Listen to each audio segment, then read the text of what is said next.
We're lucky today to have the Nobel Prize-winning psychologist and economist, Daniel Kahneman, whose book, Thinking Fast and Slow, is one of the best sellers of last year and a great manual for how to make better decisions. Professor Kahneman is also a partner in the consulting firm, The Greater Good. Professor Kahneman, thank you for being here. It's a pleasure. Your book makes use of a very useful analogy. In fact, the analogy is built into the title, Thinking Fast and Slow. System 1 is thinking fast. System 2 is thinking slow. What's the difference between the two systems, and why is it important for business decision makers to understand the difference? Well, System 1 is essentially what comes up automatically in your memory. So, when I say 2 plus 2, something comes into your head. When I say your mother, an emotion comes. So all these things that are automatic, that's what I call System 1. And you have no control of it because it's automatic and involuntary. System 2, the slower thinking, is distinguished really not so much by the fact it's slow, although it's pretty slow, but by the fact that it's effortful and deliberate. So what you can do deliberately, you do in System 2. And you can control yourself, control your thoughts, perform complicated computations. Those things are activities of System 2. So System 1 does most of the mental work. It happens automatically. We don't have to worry where to put our next foot or what word should come next. Some of the work, and it's important work, is done by System 2 when we slow down. Do decision makers sometimes think they're in System 2 when they're actually in System 1? I think mostly. I think most of us feel that we have reasons for what we're doing, but in fact, we do what we're doing very largely because of reasons that we're not necessarily completely aware of. And then when we're asked, why do you do this?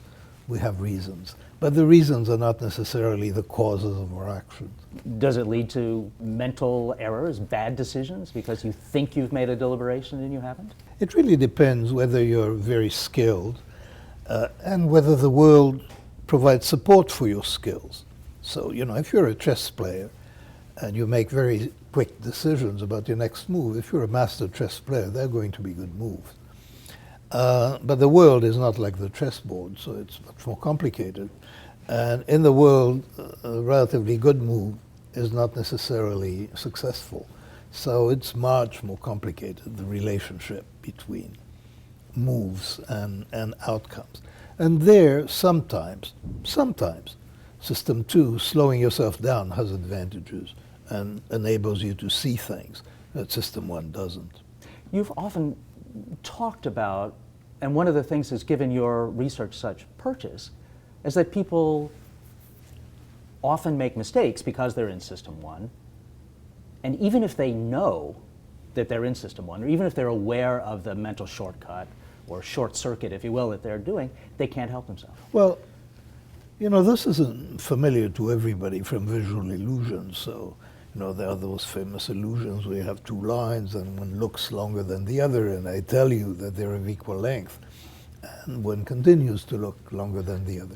The problem is with what we call cognitive illusions, the illusions in thinking, that it's never quite as clear-cut, that you really believe that you are wrong.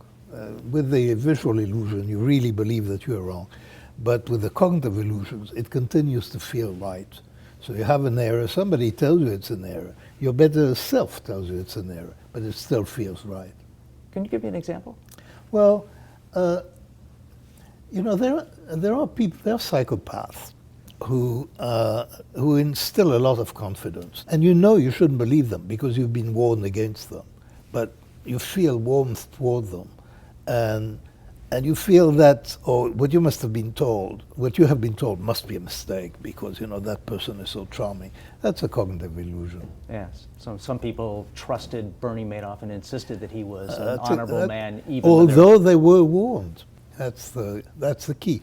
There was something very compelling in him, and the feeling that he elicited was stronger than the warnings. System 1. The intuitive, fast-thinking system in which most people spend most of their time, operates in a state that you call cognitive ease. Well, System 2 requires something you call cognitive strain.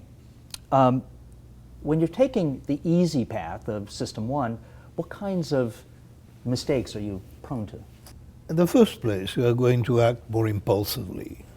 You're going to act quickly. So if your impulses turn out to be wrong, if you're not a chess player, but you're sort of living in a world where first impulses are not necessarily wrong, you may make mistakes which, by the way, not all mistakes are avoidable, but there are some mistakes that if you brought System 2 to bear, if you slowed yourself down, you could avoid.